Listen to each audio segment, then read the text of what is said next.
Би ауданына қарасты Тағайна ауылында алғашқы медициналық көмек көрсететін жаңа нысан пайдалануға берілді.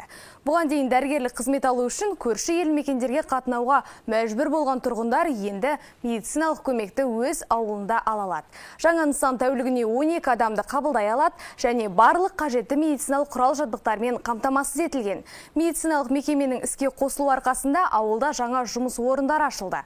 Құрылысына 62 миллион теңге жұмсалған медицина орталығы 1300-ге жуық тұрғыны бар Тағайна ауылы үшін денсаулық сақтау қызметінің қолжетімділігін арттырып, тұрғындардың өмір сапасын жақсартуға бағытталған маңызды қадам ретінде бағаланып отыр.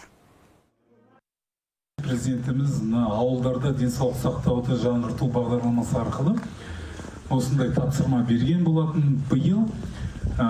Биылдың өзінде біз Аққұмда аштық, фельдшерлік амбулаториялық пунктті және Кеңес арқылы аштық. Міне үшінші осы Тағайна ауылында ашып жатырмыз.